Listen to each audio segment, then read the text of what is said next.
Great. Recording has started.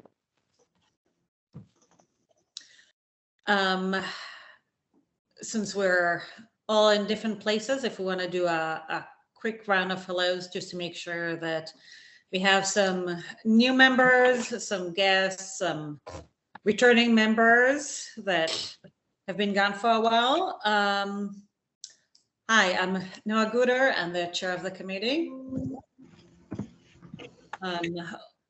Why don't everybody who's in person go next, so you could just go through the rows of people. I'm Margaret McCauley. I'm a volunteer member of the committee. I'm Fred Young. I'm the Safe Routes to School intern at SDOT. Brooke Nelson, she, her. I'm the SPS Safe Routes coordinator. Ryan Tom, volunteer member. Diane Walsh, she, her, SDOT liaison. And then I'll pass it on to Kelsey. Hi everyone, Kelsey Rote, and I'm also a volunteer member. Mary Ellen Russell, also a volunteer member, and Robbie. Robbie Frankel with King County Metro. I'm the kind of Metro representative. Yeah, I work specifically on bus stop work, but kind of work to facilitate questions that have a Metro relationship. I'll pass it to Sarah. Sarah Calling, she, her, with SDOT as the Safe Routes to School program manager. I'll pass it to Yvonne. Yvonne Carpenter, SPS. I'm in charge of the crossing guards. Pass it on to Stephen Richard. Hello, I'm Stephen. I'm Director of Transportation for Seattle Public Schools. And who's left? Officer Gary? Officer Gary Davenport with Seattle Police. Hi, and I believe that is all for our committee members, and we have Ryan from the Urbanist. Hi, Ryan. Hi, everybody. Ryan with the Urbanist. I'm going to be at City Hall in about 30 seconds. Nice. Okay. I assume we have nobody for public comments. We have nobody online, and it doesn't seem like anybody at City Hall. Nope. Okay, so we can start with our first agenda item. Can we get the agenda? Yeah, my computer is very slow, so if you happen to be able to do it, that's great. I can work on it, but it's not loading right now. So Sure. like we can just wait. Let me load the. Yeah, it's not letting me right now.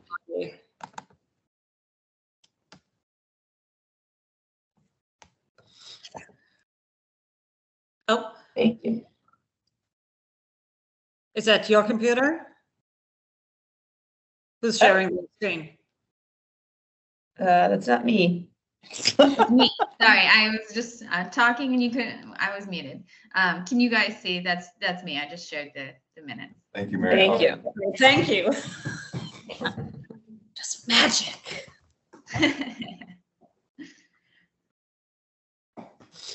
Okay, so let's go through, see if there are any action items that came up and any updates or any changes and amendments for the minutes. Can you scroll down?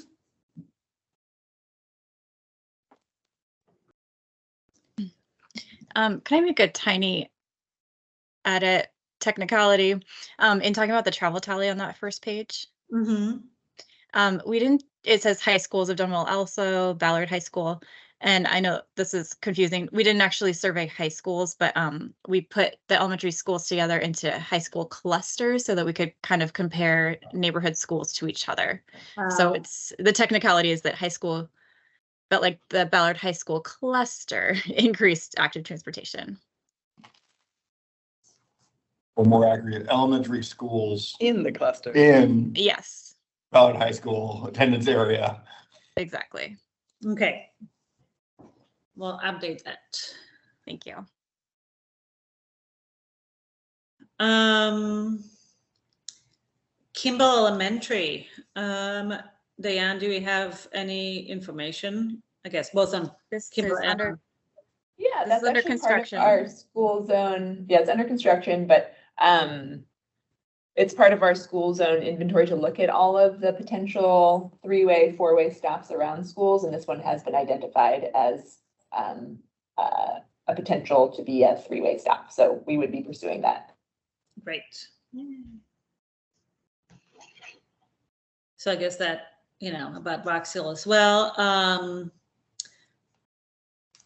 And Brooke, is there anything about the walking bus? No new updates. I sent a bunch of resources and information to Robin to share with the school, and she said that they would reach out if they needed more support from there. So I haven't heard anything yet. Great, thank you. Okay, let's scroll down. Yeah, I think it's me. I think it's the 4-way stop at Rocks Hill. And unfortunately, Holden's average weekly our ADT is 6,000. So right now our current policy for an all-way stop is 3,000. And we're updating it 4,000. So it's not possible there. We could look at another sort of measure. yeah, one update there, Diane, is Fred and I checked with Summer, who leads the Healthy Streets program, and this is part, like the very end of one of their Healthy Street routes. And so we're hoping that we'll be able to work with her to do some sort of treatment here as part of a Healthy Street. Yeah, that's great. So it sounds like we should carry that one forward to next month to check in on, what sort of treatment might be viable there. Yeah, I think at least keeping it on the radar is a good idea. I don't know that by then we would, have the treatment to share, but yeah. But at least to follow up on that.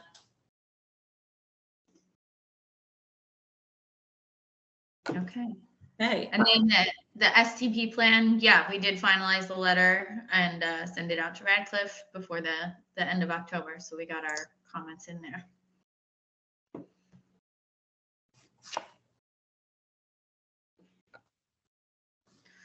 And I guess I'll just continue on the scoring rubric because Sarah and Diane met with me this week, and it seems like we've got it.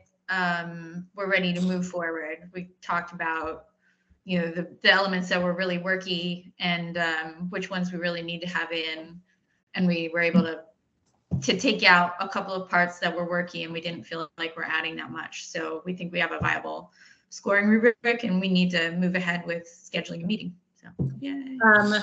Could I ask what was taken out? Yeah.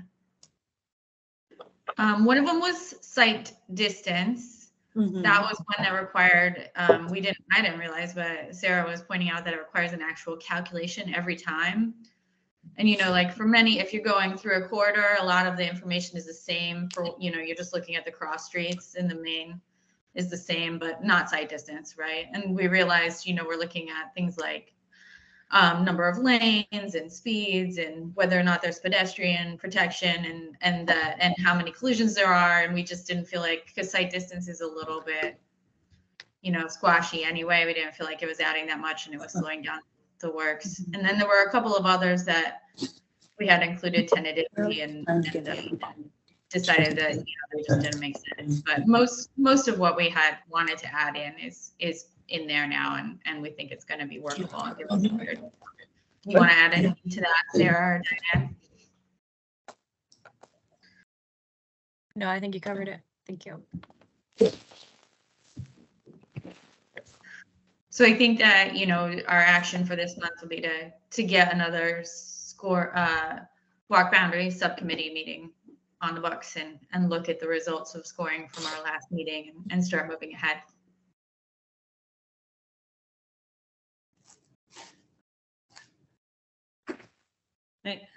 Hi, Marnie. Welcome. Just in time. I want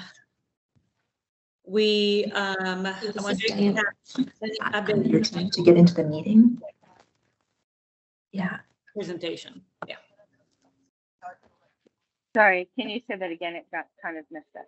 Oh, sorry, the annual report presentation to the school board. I wonder if you have any updates or any ideas about how can we bring our work in front of the school board. Yeah, so the person who organizes the school board presentations is on family leave. Apparently the presentation used to be made to one of the subcommittees that no longer exists. They consolidated those particular committees and shifted to a more sorry, I'm not trying more.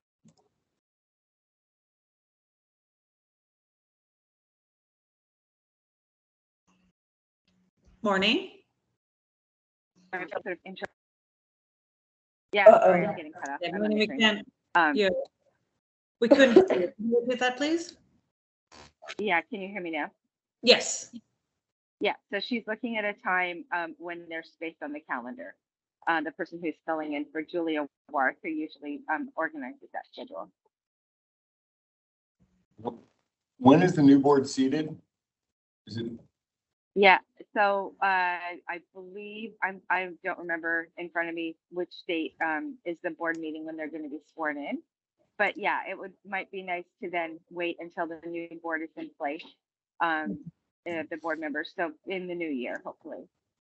Yep. Yeah, the new board will be at the next meeting. So this last one was this week was the last one. So I think 2 weeks is when the new members are seated. Right. They get sworn in. Okay. Well, hopefully we'll be able to get time on the calendar soon. And again, I apologize. I'm on the train right now, but I will be more present shortly. Okay, next agenda item is me, and I was supposed to follow up on about state legislation and review of policies, and I have not done that yet. And I will follow up with everybody in the next meeting about progress. So apologize for that. I did bring up this issue and share the annual report that this group created with the Washington Safe Routes leadership team to see if they had any ideas or if they were experiencing the same thing. And they basically said that it's on their radar. Advocacy is one of their goals for their group this year, but they don't have anyone designated to work on advocacy efforts or any sort of like built out advocacy framework at this point. So it's something that they were like, oh, you could connect with the Washington Traffic Safety Committee or something like that. So maybe Noah, you and I can discuss that more, like what our next steps are for the next meeting. Yeah, that'd be great. Speaking of which, I don't know if do we have any updates about the stop paddle citation and whether or not we have any progress with the city? Yeah, I can speak to that. So it's sitting right now with the attorneys to create the interlocal agreement. There are several organizations that have to be in agreement, including SPD and court. So that's our attorney is working with the city attorneys right now to create that interlocal agreement. So that's where we're at. Oh, that's great. So hopefully we'll have something soon. Mary Ellen, you have your hand? Sorry, it's a little more laborious than I had anticipated, but it's been an education. Hey, Gary, I wonder if you might weigh in. You know, we're looking at this issue of state law limits reviewing these traffic tickets to, police officers. And Margaret and I met with Representative Fitzgibbon and Senator Nguyen and the state legislature to talk about, the possibility of expanding the pool of who can review them. And this is something that city council members have also said, the city's very interested in because they'd like to have more red light cameras and block the box cameras. And they're becoming aware that just staff time for SPD is a limiting factor there. But everybody's, kind of on board, but they all ask, what do the police officers think about this? And I just remember that when you were doing it, you didn't sound thrilled about the process of it. You sounded pretty bored about doing it. So I'm wondering if there's like an official position that the Police Officers Guild has, or, if there's a preferred way to expand the pool that the police officers would endorse so that everybody would be on board, moving ahead together. Right. Yeah. I don't really, I can't speak for, of course, what the Police Officer Guild is or why in which it has to be done only by police officers. I do know it's just I think what they've done is it's a ticket that has to be, sworn and attested to that this person committed a violation. Because what we have to do is we have to watch, and the camera takes the picture. We have to review and confirm that yes, a violation took place. So it's very similar to just us observing a normal traffic violation and then making a traffic stop and contacting somebody. The only thing that's different is, of course, we're not contacting somebody. We're just basing it off of did that vehicle violate speed or stop or block the box. And so in that way, I mean, you'd have to change your perspective on who could do traffic stops, or, this is just a camera system, so it's kind of different. And, functionally, it could be administered by anybody they choose to. It's interesting there. It goes back and forth. There are times where some of the tickets appear to be too late being applied or assigned, I guess you'd say. And so we have had some instances where things were lost, where tickets weren't going to be assigned and they had to be discarded because they were too late. For the most part, we've been keeping up with it. I think some of the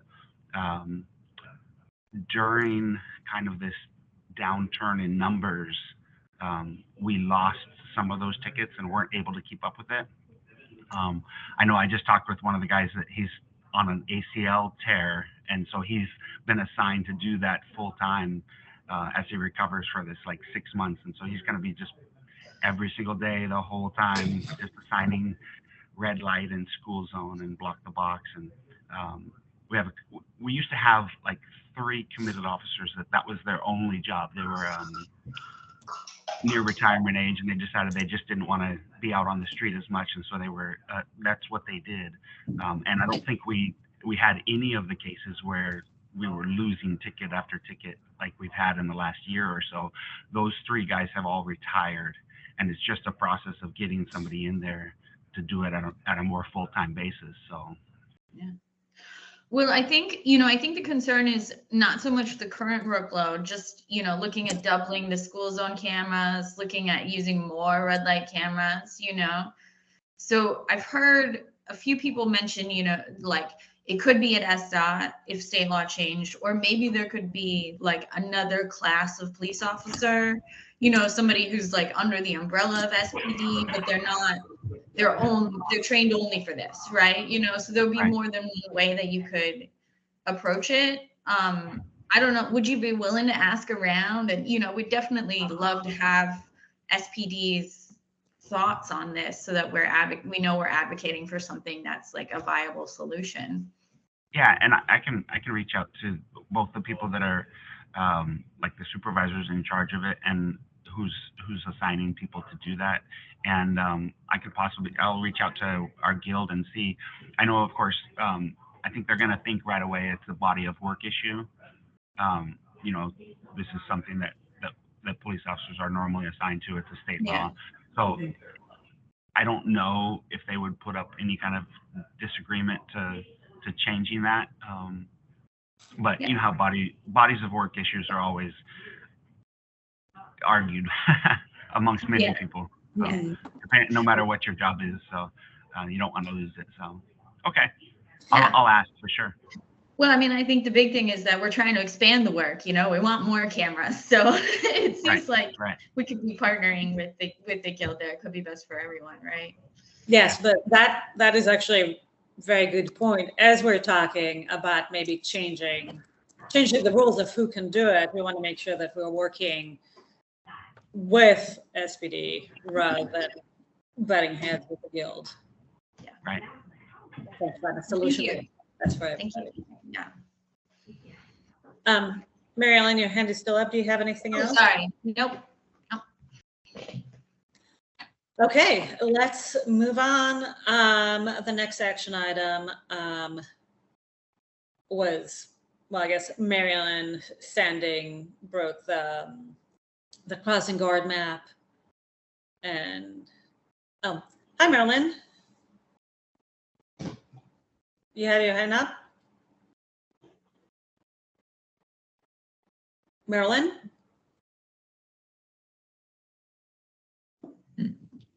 Okay, did someone keep the minutes up till now? Since it was late, since I just got here, no, okay.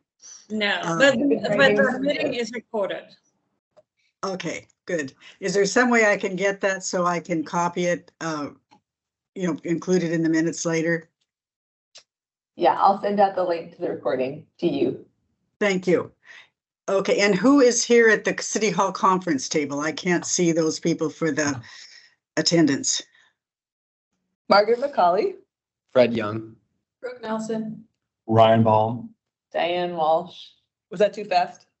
Yeah, maybe it would help to list your names in the chat. I can just put it in the chat. Okay. Thank Don't you. forget Ryan in the back. Yeah. Okay.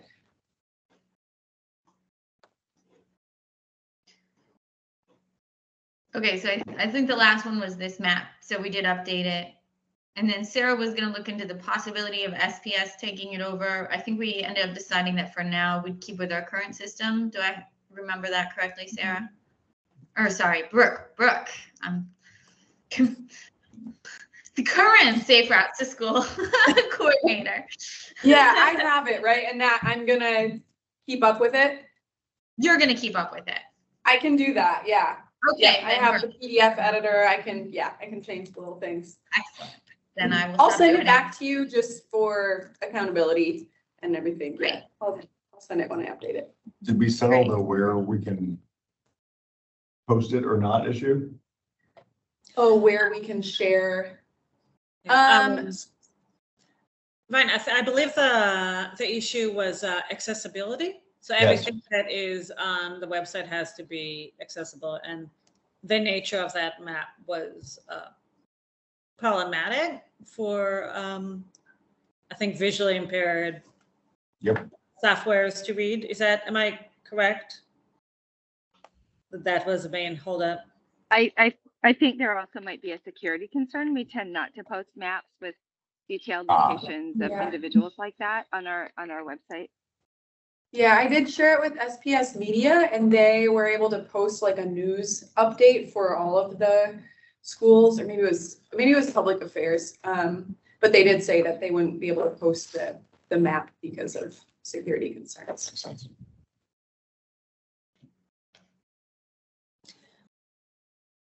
Okay, well, that was our last action item, and we'll need a motion to approve the minutes as amended. I move to approve the minutes as amended. Second. Okay, all in favor? Aye.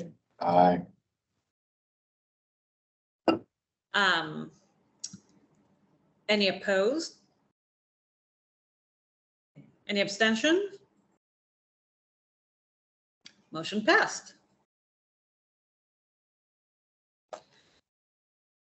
Okay, but I believe that the next agenda item, Margaret, is all yours finally after you've been waiting for it for a couple of months. And thank you for your patience. Take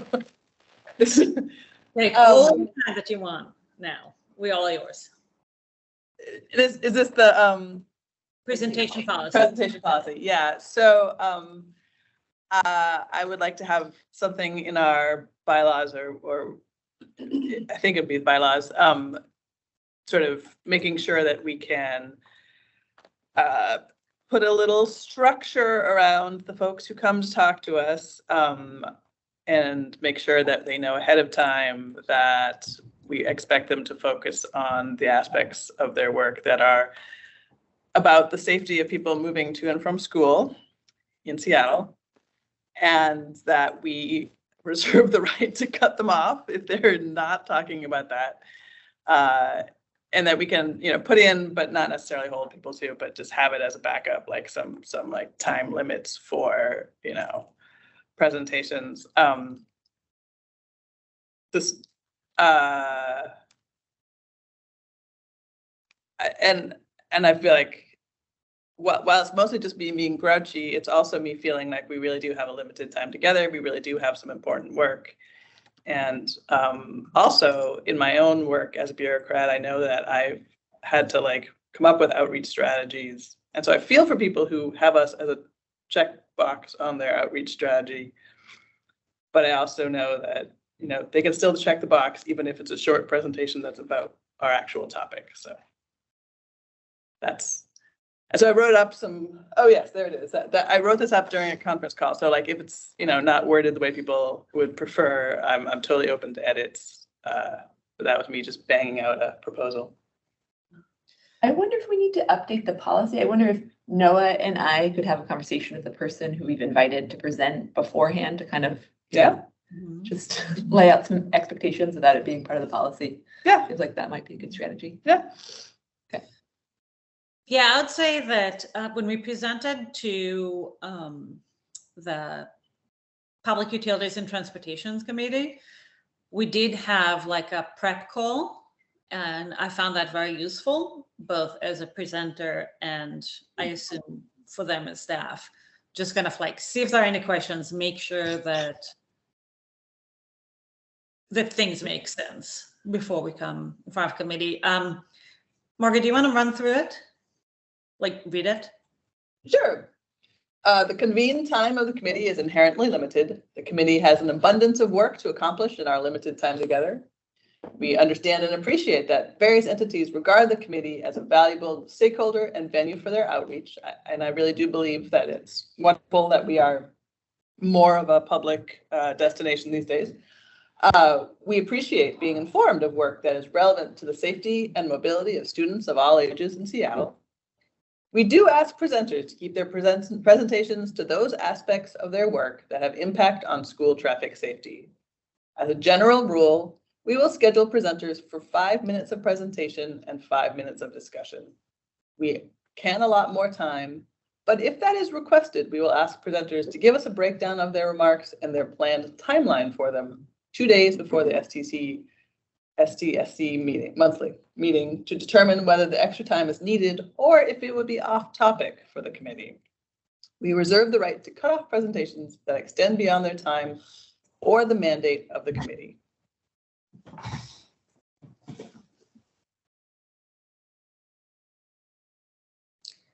Does anybody have any comments they want to share before?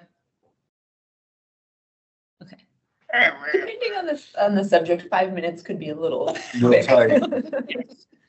Yeah, what if there's a general statement we're going to make around without we scheduled for an agenda item in a time slot, and we asked everyone to keep to a good approach would be, right? Because there's some things that might be quite long that we might be delighted to hear from for a longer agenda item. I'm also struggling that this seems like a great, if you were walking someone through who was excited to present, this would be a great, hey, by the way, right? Couple things, but the tone of it for a more general statement of people perhaps considering presenting the committee is a bit direct. I mean, I don't think we would necessarily, it's sort of it's a thing to have there. I don't know that we would be like, oh, you're going to come talk to us. Well, you have to. Yeah, exactly. You have to jump through our hoops. No. It's more just sort of I don't know.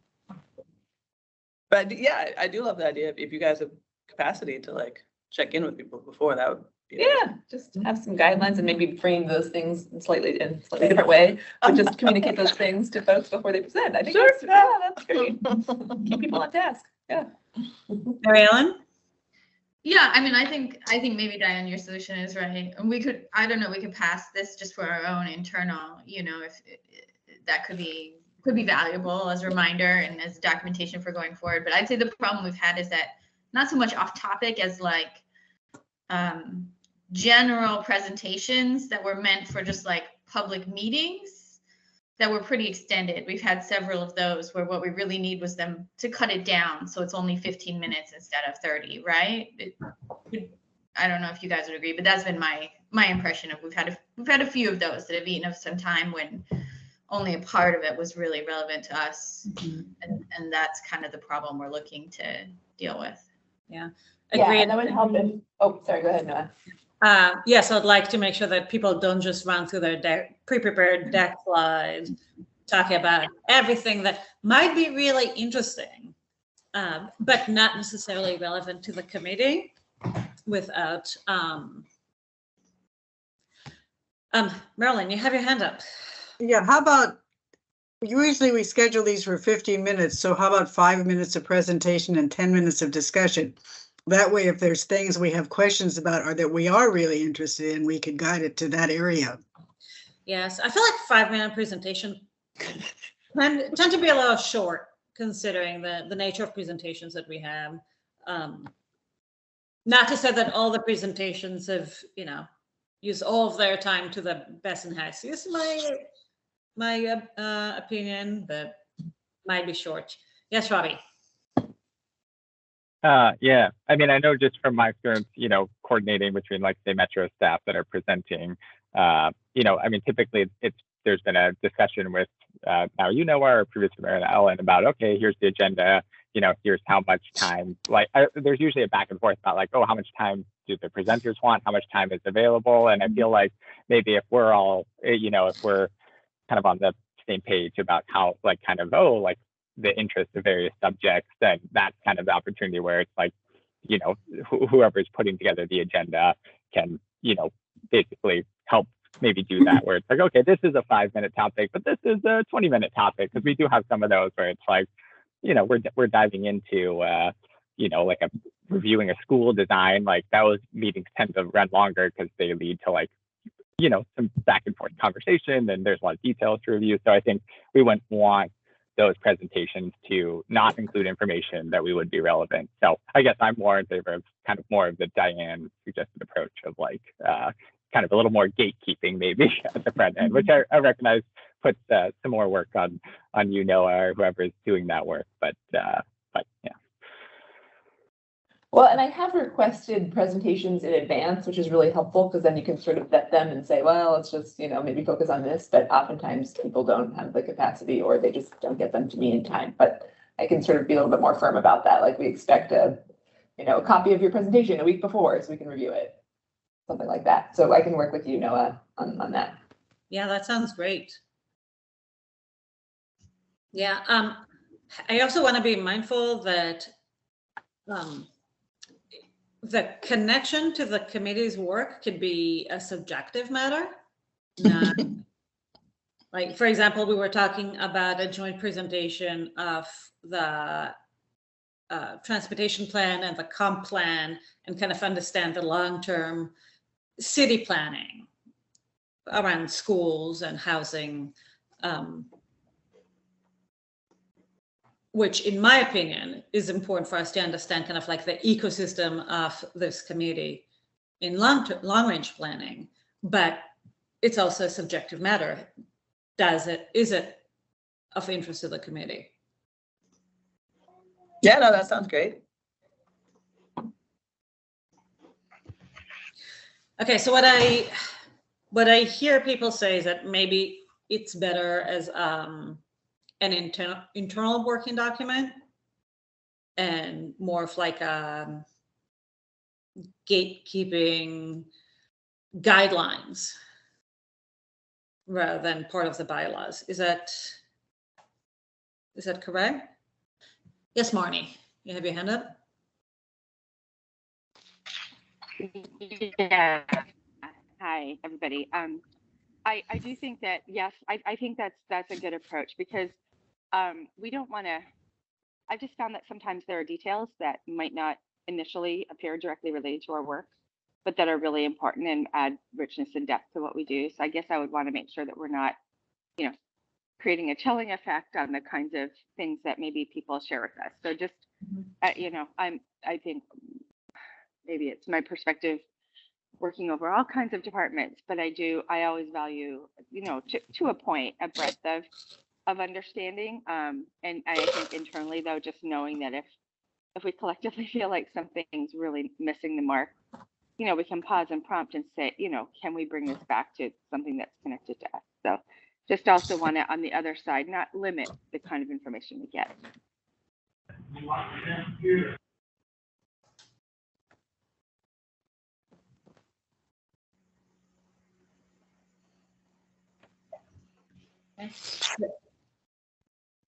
Anyone else wanting to weigh in on the policy?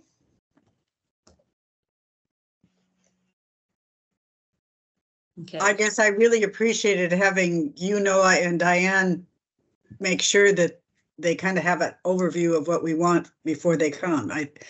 In a courteous way, which I know you'll do. So. Yes, and I think it could be as easy as like a 5-minute phone call or a Zoom call, team call, just to make sure we're all on the same page. Mm-hmm. And you know, our presenters' time is also very valuable, and I don't want them to have to present and get like stare blanks in response because they lost us. Marnie, is your hand still up from your last comment, or? Okay.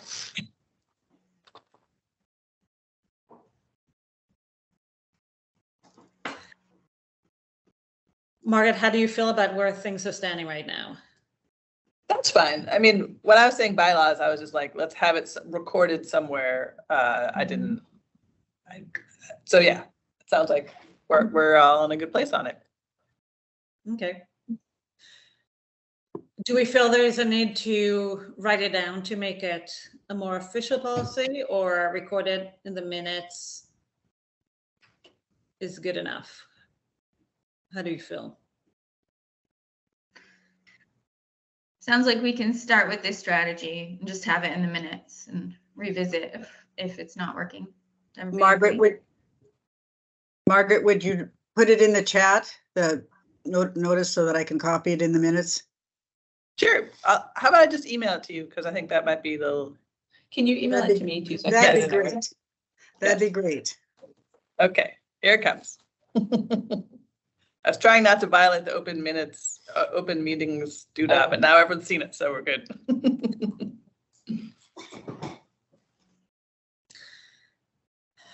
Okay, let's wrap this one up. What's our next agenda item? I believe it's SDOT update. Yeah, so we don't have that much to report. The last day to provide feedback on the Seattle Transportation Plan is this coming Monday, the 20th. So put that on everyone's radar. For our Safe Routes to School program, we have kind of just launched publicly our First Avenue Northeast Shared Use Path project. So that's the project that connects, it runs along First Avenue by James Baldwin Elementary from North 117th to North 130th, where the new transit station is going to be built. And that's a 2026 project. But we're just starting to do public engagement with that now. And we have a public website that I can share if folks are interested. But it's going to be an east side shared use path, so a multimodal, all ages and abilities bike and walking path along First Ave that connects to North Acres Park. And then also connects bikers from the overpass up to the transit station. So lots of nice connections being made. We do have the funding for that, but it's way out in the future.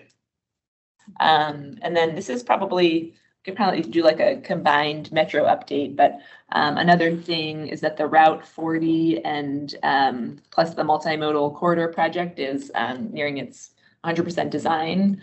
So that's the bus route that kind of snakes through Fremont and around Ballard.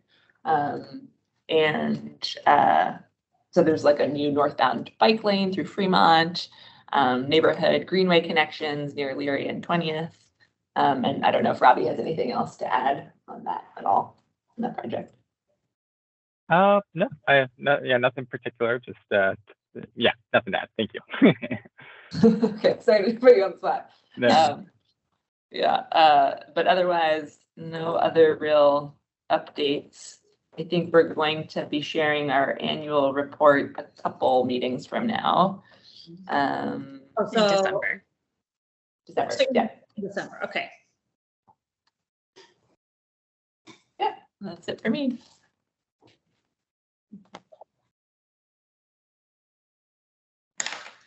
Now we have the SPS update and crossing guard information. Brooke, do you want to start? Sure. Yeah, we're kind of wrapping up our events for the season. So we had one Ruby Bridges event that Diane came out and walked with us. So that was really fun. That was at Denny Middle School in West Seattle. And Sarah and I had a great kind of planning, strategizing meeting on Wednesday to start kind of, I don't know, reevaluating what we've done so far this year and then start making a plan moving forward. So looking forward to kind of the winter season and gearing up for spring now, doing some planning and coordinating. And we happened to run into Robbie mid-planning Yes. session at a coffee shop. Yeah. That's great. That was a nice surprise. Uh-huh.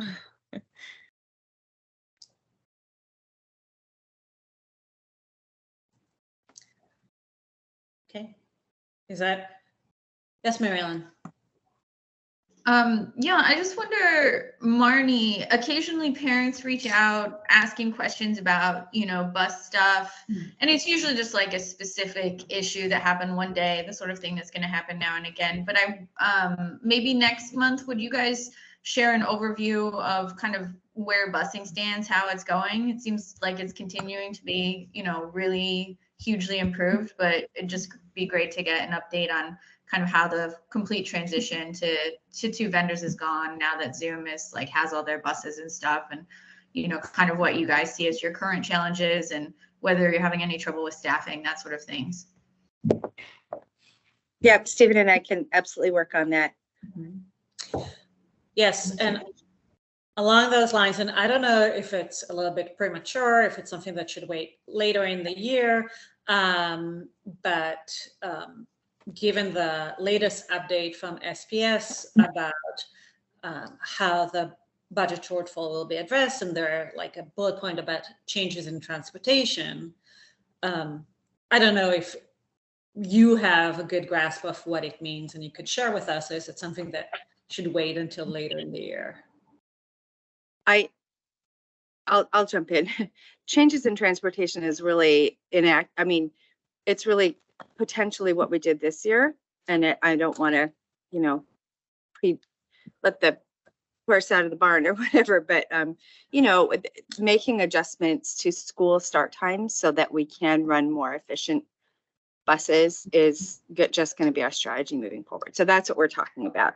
So it does ultimately come down to it. We try to maintain that this is not, it impacts transportation, and transportation literally drives, no pun intended or pun intended, a lot of costs when we, there's an intersection between school start times and how we choose to organize that. So, we're looking to continually improve that efficiency so that when we pay for a bus, it actually transports the number of kids that the state thinks it should transport and that we think is efficient. So that's really the gist of it. Steve, did you want to add anything to that? No, I think you did a good job. Thank you.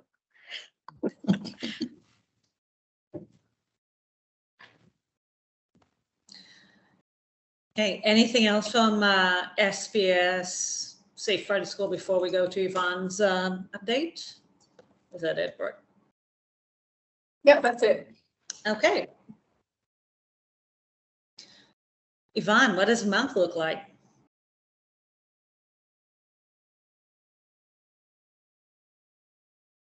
Sorry, I had to hook in my mouse.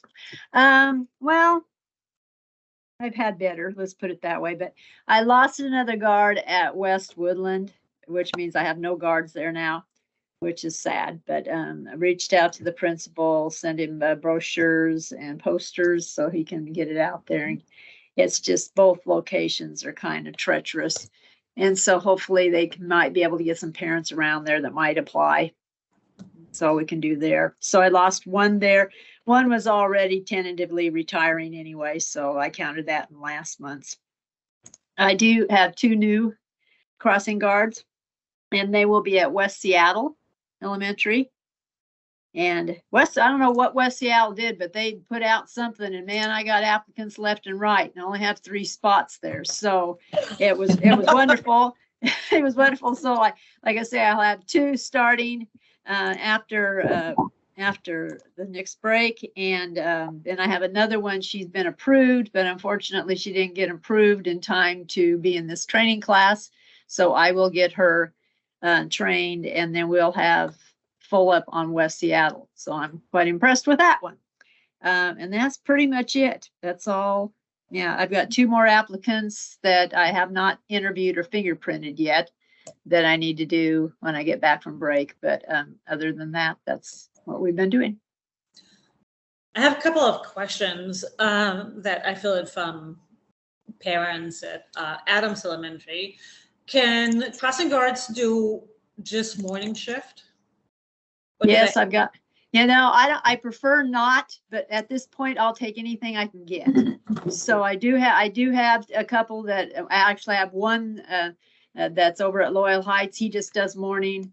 And then I've got one over at View Ridge that just does the afternoon. So, anybody I can put in the spot, that would be great. So yeah, if there's somebody that just wants to do a morning, I'll take them.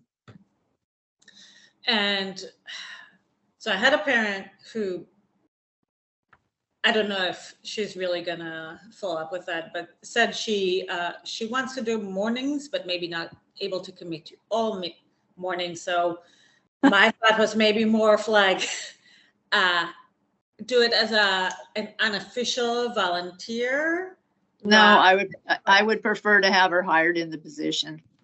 Okay. Yeah, I just, I'm not into the volunteer thing. Okay. But I do have 2 other people. I've got one that works just one morning shift. She started out, but health-wise, she can only do one. Okay, and then there's another one that just does a couple. So I work with people, but I would prefer them to be able to do the whole shift, the morning and afternoon. But at this point, just to get somebody out there would be helpful. So. Yes, my sense is that parent was more about walking by and seeing the situation and said she wants to do it. I don't know if she'll actually. Well, it'd be nice because I haven't had anybody at Adams. I don't think I've ever had anybody at Adams. So that's always been a position that's been open that nobody's ever applied for. So yeah, I'll take them, send them down. That's all I've got. Yvonne, just a FYI, I was at an event on Wednesday and I found myself talking to newly elected council member Kathy Moore. And she said, and I said that I was on this committee, and she said that she had had a crossing guard reach out to her and she was going to be meeting with that crossing guard. I don't know more than that. So anyway, I thought I'd share. That's what I know. Okay, haven't heard yet, so. Yeah. Merlin, Get on my radar. Yeah, on line with this Kathy Morris situation, I'm in her district, and the person that ran against her, one of her platform pieces was she wanted more. She was really offended at not having parking for people and that we're taking away car parking when we're building new schools. So that's just an FYI that we've tried to do that, but there are some people out there that think that's important not to do it. And it was important enough to her that she put it in electorate voters pamphlet. So Yes, I think the more parking, less parking, parking where is going to be an ongoing discussion for everybody forever and ever. I agree. I think people will have strong feelings about it until we start teleporting. Oh, we are doing amazing on time. Well, annual calendar. I figured it's about the time to start looking at our annual calendar of action items and agenda items that are coming through the in the year, and making sure that it's still accurate and reflects both what is happening on the ground and our priorities as a committee. And Diane, I don't know if you have the calendar readily available. If not, I can share our. I don't. I'm looking for it right now. Where would we put that? I can share my my That'd be screen. great if you have it up. Otherwise, I can poke through the files. Here, we've got it.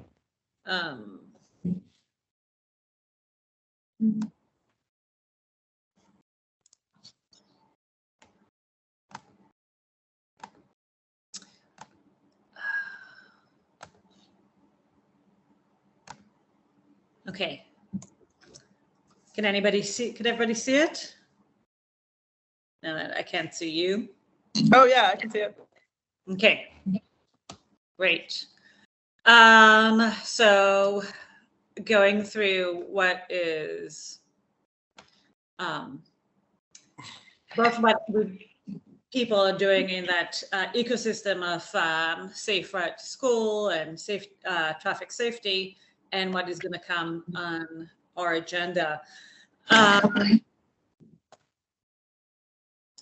So January coming up, we have annual planning for walk boundary. It sounds like maybe by January we could put together an annual plan of which schools are going to be reviewed when. Does that sound like it makes sense, Mary Ellen? Or is that something that is not? That's something, right, that I was just discussing with Sarah and Diane. We got to figure out, the goal is to have a regular rotating, like ongoing process, so that, because we're back to the situation where it's been almost 8 years since some of these schools have been reviewed. It's too long. So, we were thinking maybe like a quarterly meeting, something like that, but we haven't figured out exactly what works, and we have to be mindful of SDOT's time in terms of scoring the intersections as well, keeping that workload reasonable. So I think tentatively we're thinking a quarterly meeting on an ongoing basis, but we'll get back to you on that. Okay, so maybe January would be a good time to present some sort of a loose plan of what 2024 is going to look like in terms of walk zone. Okay. Mary Ellen, do you have a sense for in a given quarter what you think a volume of schools that could be reviewed? Is the idea trying to review every school? I'm guessing not every year, but every X years? Yeah, so we can usually get through, a handful of schools in a meeting, say like 4 on average. But it takes 2 meetings, because you've got to like poke around in Street View and figure out which intersections, and then get them scored, and then come back and make your decisions. So in one meeting, you can usually do, 3 to 5, figuring out what intersections you need.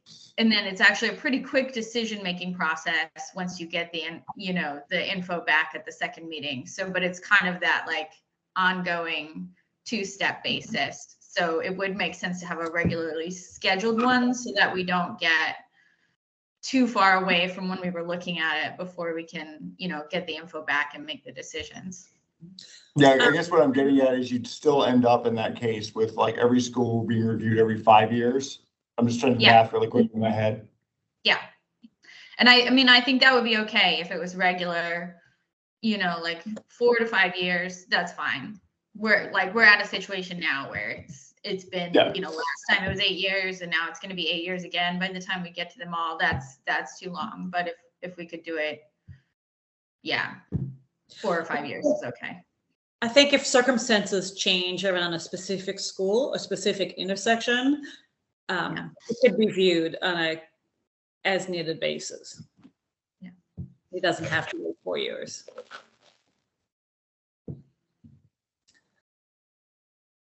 Ideally, we do it, I'd say, you know, run through them all every, say, 3 years, something like that. But I think it's just not practical. It's not realistic to do it that quickly is what the last several years have shown us. So we're just going to try and improve status quo.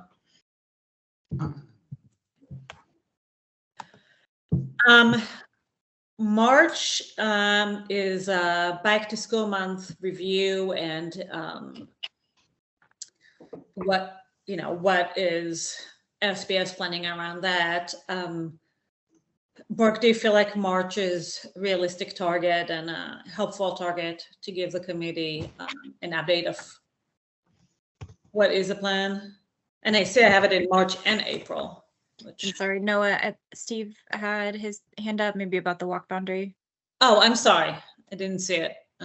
That's fine. I just wanted to let Mary Ellen know that when you do those walk zone investigations to invite me. If I can't make it, I can send somebody, because Versatrans is really the best tool to use for that, because it's going to have like where the students are, what the current boundaries are.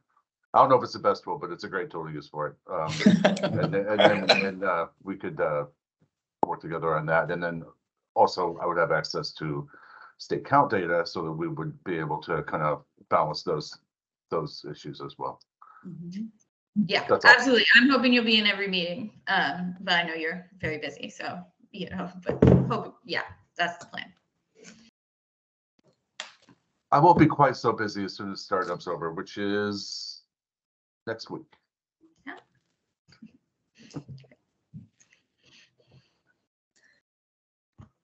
Okay, going back to school month preview. Brooke, coming on 2024, do you feel like March or April would be a better month for you to give us kind of like a sneak peek of what is in the plans? I see Sarah unmuted, and Sarah might have a better sense of the rhythm of things. So go ahead, Sarah. Good catch. I think I'm trying to remember if I was the one that had this starting in March last year. I think to me, it still makes sense to have a little something for both March and April. The good thing about having it in March, even though that's like very early, is because Diane has been leading our walking and biking packages that we get out to schools, and for getting those packages of incentives like lights and reflectors and such to schools, it helps us to have a lot of leeway, a lot of time.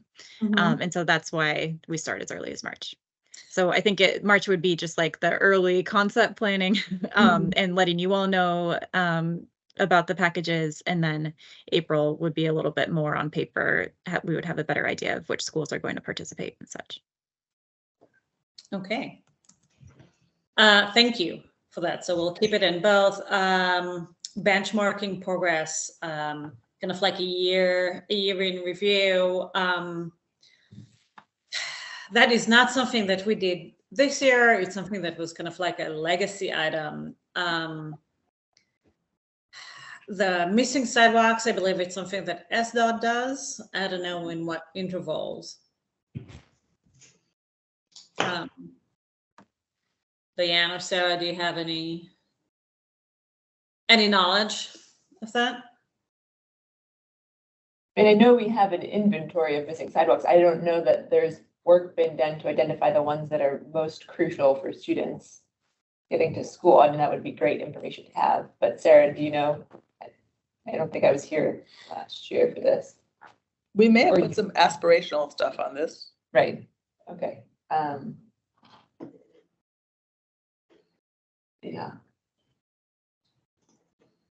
I mean, I feel like we had some map at some point that we put up in front of the city council.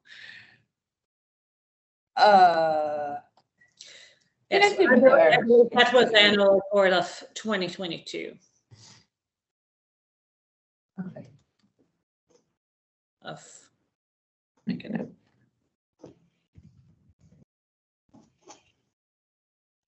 Okay, well then, let's talk about that item in itself. Is that something that would be helpful, especially as we're starting to think about annual report and our goals, our annual goals as committee? I mean, it's definitely like having numbers is sometimes very helpful for focusing people's attention. People, you know, like to see numbers of good things going up and numbers of bad things going down. And the crossing guard numbers and the ridiculous little pie chart that I've made from that has been a visual that, you know, I could hear the like impact on the city council sometimes. Like, so if there is a way to get a number for missing sidewalks, you know, and you know, we can work out the bounds of that, like with, I mean, I guess if we do it within school zones, that'd be the whole city, which is fine too, but you know, like whatever, there may be some caveats on that, but like that kind of number would be useful for us, I think. I think, yeah, I mean, we have our 5-year plan, and like sidewalks are part of that. Like in terms of the infrastructure engineering improvements that we can do around schools, that's like one piece of it. There are lots of other things that we can count. You know, crucial connections, crucial crossing connections, like, I don't know, signal updates. Like it feels like it could go kind of really far. That would just be sort of paralleling the work that Sarah's program is already doing, our Safe Routes to School program. But yeah, we can certainly figure out a way to report on that. Mary Ellen, you had your hand up? Yeah, I mean, I think that this is helpful. We have pushed our process for writing our annual report a little later. And my recollection was that the goal was to have a standing item where we'd come together and, you know, not specifically look at missing sidewalks, although, you know, we want to know that, but just look at our progress on toward our goals, right? As like, you know, we need some information gathering, some on like tallying up, you know, and then we can write our next annual report. So I'm wondering if we should just shift it, say like to May, so that it's, you know, when we're going to be writing the report, and look back at the goals that we had set for last year and use that as, you know, those are the benchmarks we're trying to tally, you know, what sort of progress we made. Okay, Marilyn? Which sidewalks are the important missing sidewalks? I'm not clear on that. I mean, Seattle, in my area, there are almost no sidewalks. So which ones do we count? How do you determine which are the ones we need to think about? Well, I mean, maybe that's what we discussed in March is what metrics are appropriate metrics. Okay. Yeah, and if you ask me, it would be within the walk zone of each school. But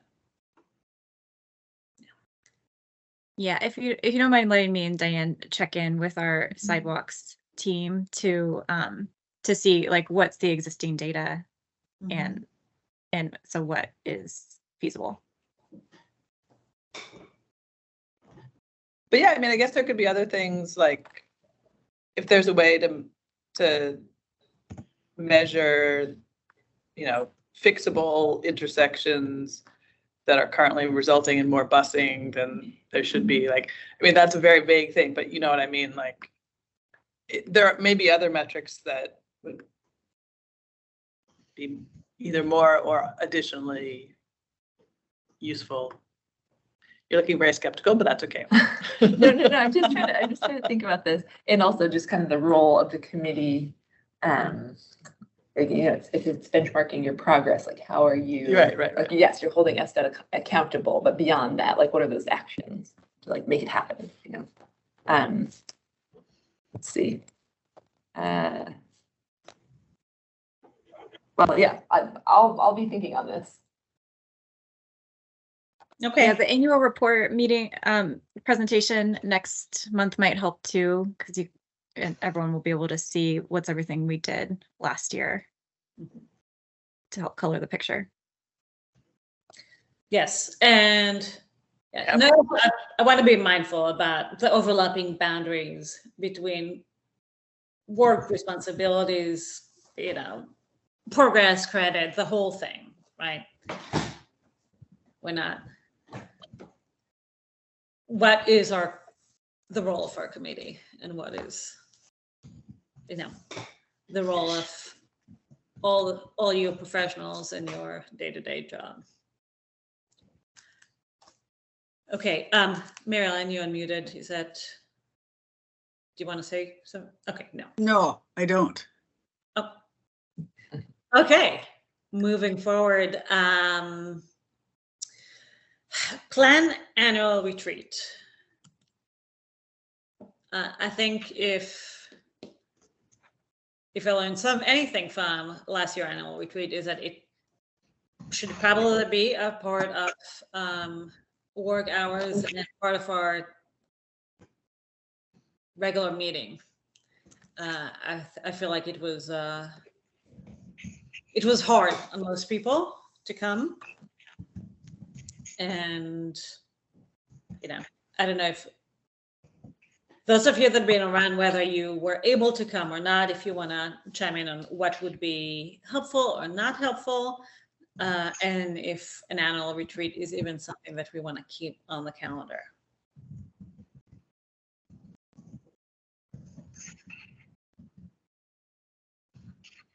I think we had learned that it was something that other boards did and they found value in. I don't know that we have an overview of what they do or what the value was. Someone knew. I mean, when I was on the bike board, there you go. We had an annual retreat. We had Clara Cantor come in, talk about sort of different advocacy tools. We didn't really do that. We kind of just met informally, which I think is nice to meet in person, but I'm not sure. I don't want to speak to the value of that. I know summer's busy for people too, so we could also just skip a month if that makes sense for folks. Yeah, I'm open from my perspective. I'm sorry, are you saying skipping is a parallel activity to having an informal? No, I'm just saying, you know, if summer is too busy, if people couldn't make the retreat because summer is crazy, then we can also consider just not having a meeting. That's what other boards do as well. They just take a month off throughout the year when folks are. Did not have a meeting and only had a retreat? I'm still not quite following what the suggestion is. If the retreat was not useful and nobody could go anyway. Right, okay, got it. It's just an idea to put out there, but yeah, I'm not attached to the retreat at all. Marilyn, you have your hand up? It's a beautiful time of year to have some sort of retreat-like activity, but obviously we should have it during work time, during our board meeting time, so people can come. And maybe instead of having it have a brunch somewhere or a breakfast, 8:30 to 10:30 plus partial meeting, but a little bit of social time. So maybe one of our meetings should be a more abbreviated meeting and then leave some time for socialization. I mean, I could host a brunch. But everybody has to look at the map this time as opposed to just calling me. Yeah. Okay, well, it sounds like, I don't want to go into the retreat planning, but it sounds like a retreat planning would be helpful.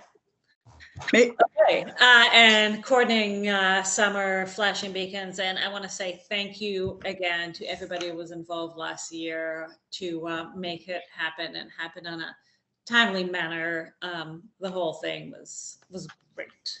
Thank you so much. May is our back to school month, and hopefully we'll be able to participate.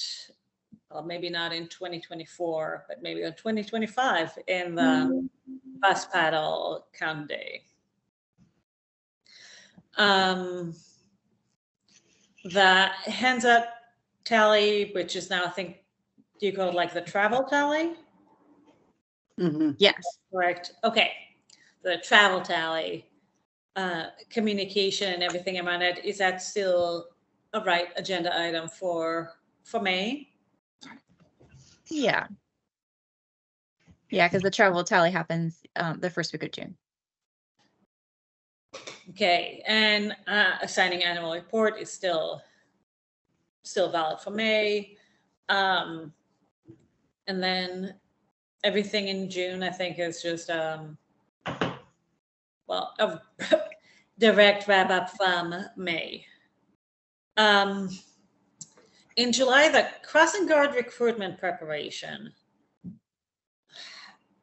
Is that something that actually happens just in July, Yvonne? Or is that something that should probably be taken off as an event?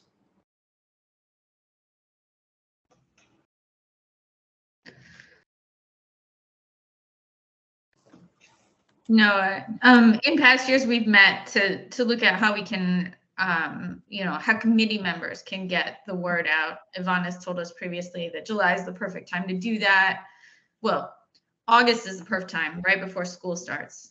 Yeah, So because August would be when I would be training them and getting them ready for school. So yeah. Okay, so maybe it's more an agenda item. It's not like, it's something that we as a committee should talk about. It's not something that is happening. I mean, it's happening out there, but it's not like a standalone thing for them. Right. Okay. Correct. Marilyn? I mean, there have been events where we've attended as representatives of the committee to like be interviewed by the media just to like help create that like, I don't know, PR campaign. That might be why it's on the event column. Oh yeah, it's an agenda item. Yeah. Not an event. Stephen, you have your hand up? I just wanted to say that if you'd like participation from SBS, you'd have a lot better luck if it were outside the months of August through November, where we're basically just struggling to keep our head above water during that time. But after that, that's offset by the fact that it's a little bit slower the rest of the year. So I go out, do things, talk to people. It's great.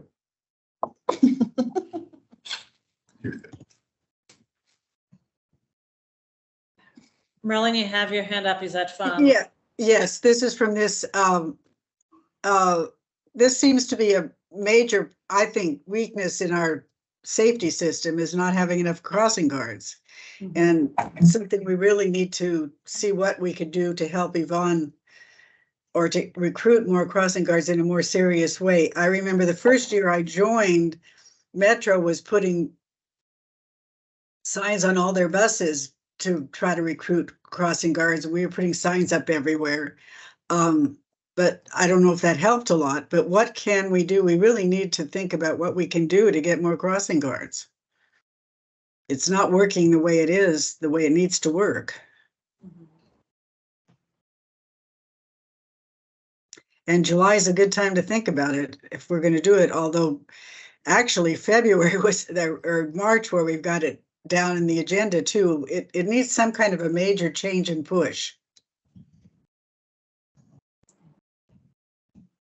Stephen? Yeah, I'd recommend if we're going to make a major change and push that we go ahead and put that on an agenda outside of this general meeting, Because that's a big enough problem and issue that we're gonna need to devote some time to it. Okay. So maybe it's something that we could look at maybe in January, depending how the agenda for December is going to pan out. Yeah, or after Thanksgiving. That's the magic time. The magic time is after Thanksgiving. Come back well rested and tanned and just all bright. You should see Yvonne. She's sprightly.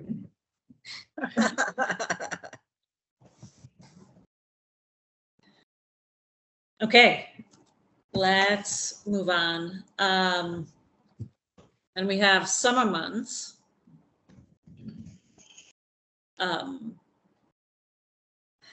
The speed camera statistics are year-over-year update. That seems to be a good July and or August update.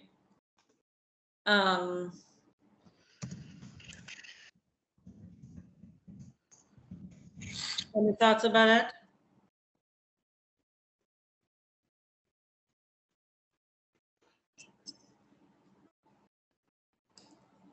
Okay. October is now, I think, is Walk to School month, or is that Walk, Bike, and Roll to School? What's the current name for it? Yeah, Walk and Roll to School month. Okay. And is there still a plan to do any kind of certifications for the travel tally? Or is that? I actually I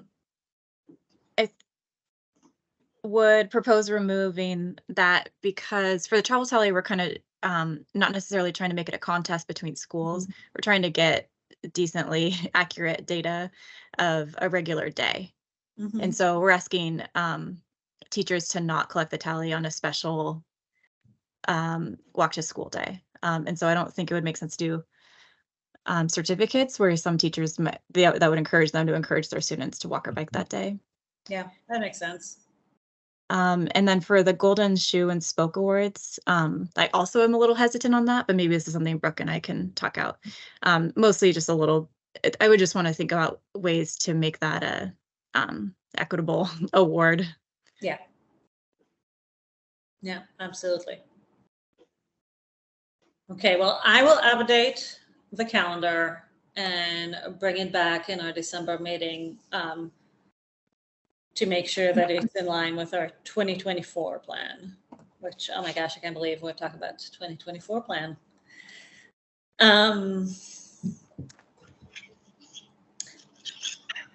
Well, I think our next agenda item was future topics. If we're already in the mood for planning and thinking about what is it that we want to cover, as we started the meeting with what is the best and highest use of our time together. Yes, Marilyn. Yeah, on future topics, I'm going to reach back out to SDCI to check in on how the progress is going on the code change, and figure out when might be a good time to have a presentation, like kind of a touch point on that. Also, now that we have so many new city council members, it's going to be important that they know what this is and why it matters, so that SDCI doesn't get diverted onto something else before it's finished. So I'm going to try and make connections with our new council members. And if anybody has connections, like Margaret, happened to run into Kathy Moore, which is great. And Marilyn, you're in her district. So I wonder if you guys would be willing to, combine to reach out to her, because they often respond to constituents, to set up a brief meeting and we can go through it and talk about why we need to finalize that code change. And I don't know if anybody else knows any, has any connection at all with any of the council members. Let me know, because it can often be hard to get a response, but if they've talked to you before, they'll usually at least respond to the email. Do we know when committee assignments are going to happen with the new council? When are we going to have, when we're going to know who's the new chair of the Public Utilities and Transportation? They might reformulate the committees. That happened last time there was a big shift on the council. But new council comes in January. Is Diane or do you know? Yeah, but I don't have the timeline laid Okay. out. So I can make sure that I know what that is. Yeah. I know Rob Saka reasonably yeah? well. Yeah. Can you want to reach out for a meeting? I'll reach out to him. My guess is he'll take a meeting once he's seated, but I'll reach out to him personally. Okay. Who is talking? Who is talking? It's Ryan Is that Baum. Ryan? Yeah. Was that Ryan Yeah, talking? our kids go to the same school. I'm on the PTA with his wife, right? Like, so. So it should be- I see him pretty much every other day. Yeah. If we can have a meeting with him, that'd be great. If he wants to call into one of our meetings, it's going to be awesome, though, you know, I'm not holding my breath for that. Yeah. Yeah, we really only need 15 minutes and you know, this one is generally an easy sell. We have currently Strauss and Peterson are pushing it and they're kind of, you know, at different ends of the Seattle political spectrum, Yeah. but we're getting rid of red tape to just save money on school construction. So I think this is can you just send me the quick talking points? Because yeah, I'll just deliver them. And then if we need to do a more formal meeting, I think glad to, right? But I'm pretty sure you're gonna, yes. And then that's enough to I'd follow love up to on. I do want to do the meeting if possible though, because Yeah, I know, I hear problem you. has been tepid support. It's gotten started and then stalled out again a bunch of times. And so we want them I to hear know you. how important it is that we just get over the finish line this time Yep. and that it's like already underway. So we just need a few more months, you know? Anything, his campaign agenda was focused on number of things, and one of them is streamlining and making it easier to get things done in the city of Seattle. So this is an example that fits with that. And since Strauss was reelected, I can reach out to him again and try to get in front of him again. I don't know if he'll continue being the chair of the land use committee, but Yeah, can't hurt. great. And Vivian Song knows Joy Hollingsworth, so she said she'd be able to make an introduction there. Okay, I'm in her district if Vivian wants to introduce me. Great.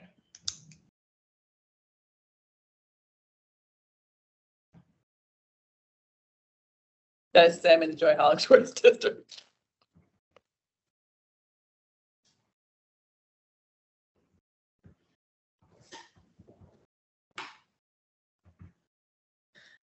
Yeah, so if there's any way to kind of poke around and understand what's the timeline of committee assignments, that would be super helpful to make sure we are spending most of our energy on the right people.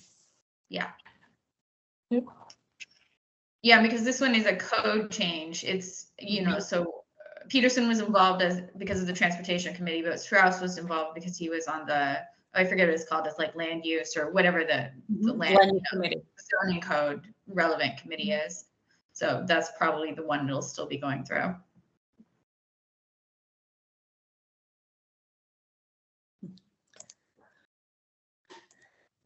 Okay, and if there is a way to get a joint presentation of the STP and comp plan and kind of like what is the future of Seattle in terms of demographics, housing, and school look like, that'd be super interesting. I know it probably is a harder presentation to put together because there is no ready deck. But if there is something like that, if they're available to present, that'd be great. I'll reach out. Thank you.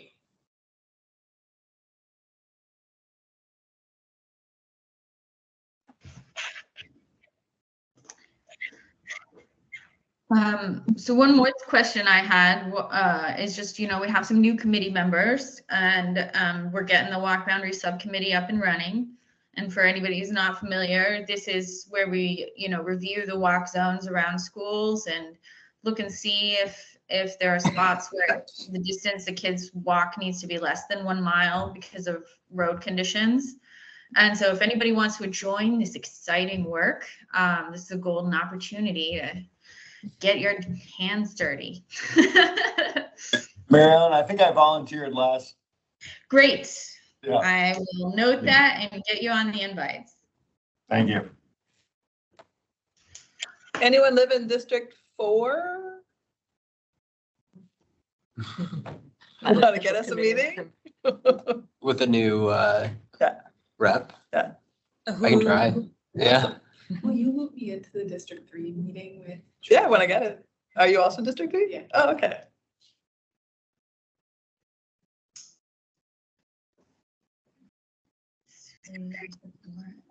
Well, that is for city council. Is there anything on the SPS board that we want to push or present ourselves or? Oh, that's a good question. Let's look at the list of to-dos there. That's not. That's a good one. Mary Ellen, do you have the list of to-dos off the top of your head? Ooh, I can I'm look at sorry. our annual report. I'm just thinking about what's our to-do list, and I was realizing I can look at the annual report on the SDOT website. Ha ha. One thing I'd love to, I know SDOT has been making progress on treatments for school streets. Is that something we could get an update on in the next month or two, Diane? I think there's progress there, right? Yeah, we have 3 schools, so it's Genesee Hill, Emerson, and Whittier, and their kind of final designs are being, hopefully, we'll see if we can keep to this timeline.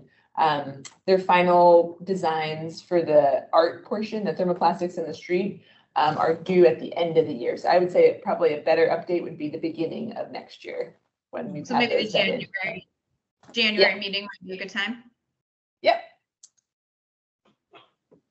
So the 3 things we have for SPS, and other people can tell me how board relevant they are, is better support for, or more support, or always more support for Yvonne to reduce the crossing guard vacancy rate, create a clear path for existing schools to add bicycle parking, and then update the transportation service standards to include all students in all transportation modes. So those are the 3 things for the district. And that third one is for the state, right? Is that correct?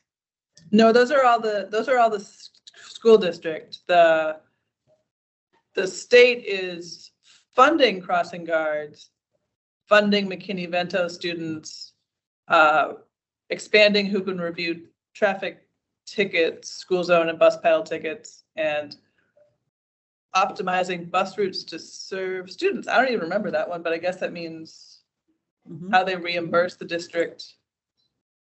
I think that was about Metro. We had it targeted. Oh, right, never mind. Okay, that's why it didn't make any sense. Yeah, the county. I think that's really for the county. Yeah. Yes, Stephen. Could I don't think I've heard before about this plan for the service standards. Could you speak to that a little more? What the plan to include non-bus transportation modes in the service standards? Yes, Mariana. Yeah, so that's just something we've been advocating for a while. The service standards have long been sort of boilerplate that's, kind of slightly updated, but not materially changed. I think Marnie had discussed, that might be happening this year, looking at a more comprehensive service standards that would, talk about more than just busing, right? And try to expand who's included in those standards. And I don't know if there's any works. I know you guys are very busy this year. There's a lot going on. But at the end of the year last year, my recollection is she had said she had that targeted to happen during this school year. Well, I'll talk to Marnie about what her ideas for that were then. Okay.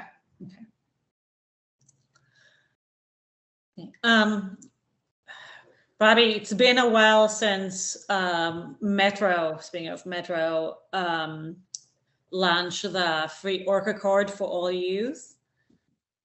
Is that something that you think the team would have any useful data or updates from us about changes in ridership trends on the Metro side of schools? Yeah, I think, I'd have to look. I think it's been a while since we've kind of had the staff that work on, kind of the free youth fair coordination and also like analysis. There does continue to be analysis going on of like just, how the rollout has gone with youth, how they're using it, how they're using Orca cards, or most of the time not using Orca cards, and kind of what that means going forward. And so, I would be happy to kind of touch base with that team and look back at when they last came and see kind of what findings they've had. Like I think they, for example, have done some like additional video counts where they like have been reviewing onboard footage to like observe how what they can tell look like youth from the video footage are using the service, and some as well as some observations at like street level during school dismissal times in particular, when we've had some issues with just like overcrowding and issues with too many students trying to get on the bus and conflicts with operators, that kind of thing. So I'll check in with them and just see maybe for one of the next couple meetings that they'd be able to, if they'd be available for some time, and then follow up with you, Noah. Great, thank you so much.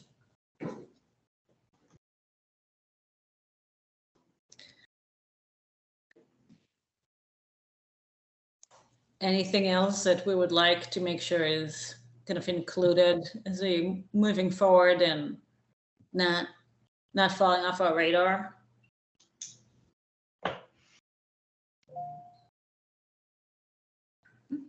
Okay. Anything else that anybody wants to bring in for the meeting day? Yes, Marilyn. I just want to say, so I believe our next meeting is going to be Friday, December 15th. And a reminder for everybody that this is one of our primary in-person meetings. So I'd love to see you all in the flesh, and I'm planning to go out for coffee with anybody who wants to after, and I hope you can join. I love that. Do we, and this is very much an open question, do we want to add, I saw that February looked a little blank in our calendar. Do we want to add any sort of like, because we have identified there are a number of items that are state level, since the school district is funded through the state, and other reasons. Do we want to add something for February about like figuring out state legislative strategy? Like obviously we want to word it in a way that doesn't trigger any issues with us being a city committee, but that's when the legislature is in session. And if there's a way to sort of, obviously Brooke's going to be looking at how we can connect to the state Safe Routes to School community across the state, which I think will be exciting, so we can be part of an overall effort to make these policies work better for students. But anyway, is that something that would make sense to add for the calendar, or do people feel like us? I think that's a great idea. Mm-hmm. So you said something kind of like about mindful about the city versus the state, and I know you have some familiarity with the federal level. What's your concern here? I just don't want us to,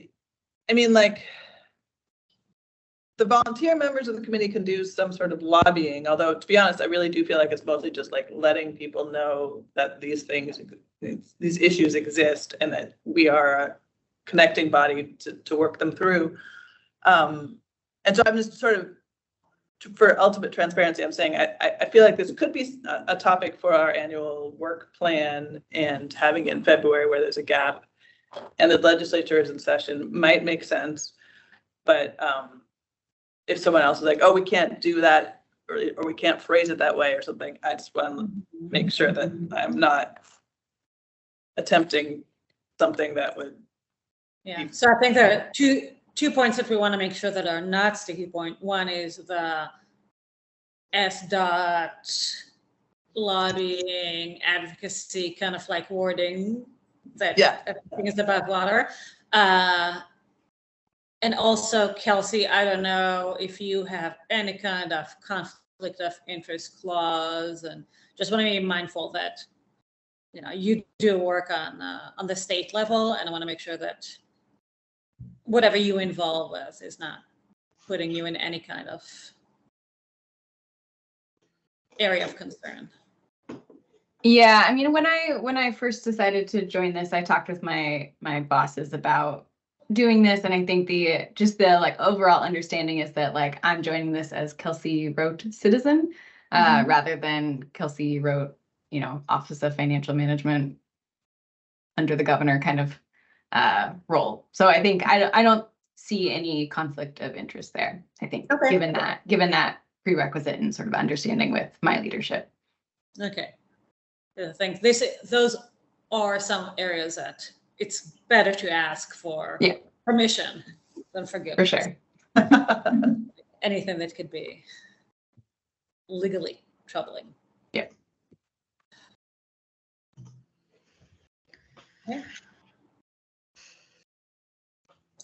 Mary Ellen, was that a sigh if you have something along those lines, or was that just a general sigh? Yep.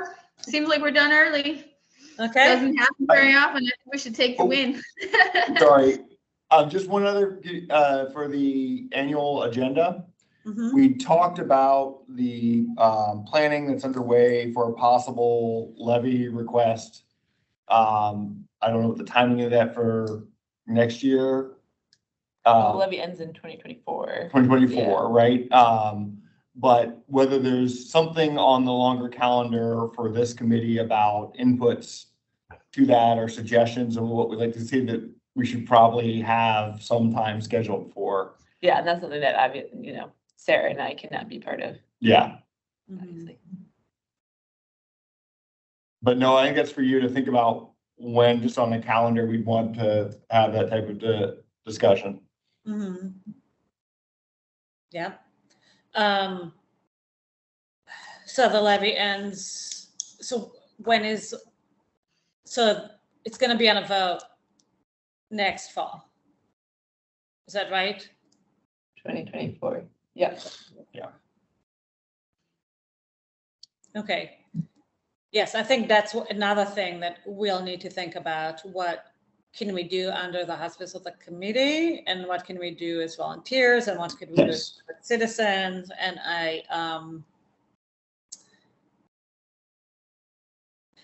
is that something that Elaine could give us some guidelines about what's expected? Yes, Marilyn, do you have any? I have a suggestion on that, which is that maybe we just try to touch base with Claire Cantor and Seattle Neighborhood Greenways, because they're definitely going to be having a strategy about that. So we could just, you know, try to combine our efforts, and then, you know, that might be a good way to get started, and we don't have to worry about, you know, what are we allowed to do or not allowed to do. We're allowed to talk to Seattle Neighborhood Greenways. Okay.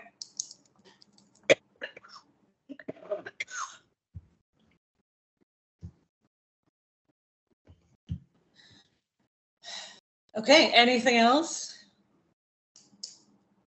No. Kelsey, do you have any goals for your time on the committee? Yeah, I mean, I think I will. It's really, really busy at my work right now. And so I feel hesitant to take on any sort of like responsibilities other than attending the meetings, because I'm like wildly underwater at the moment.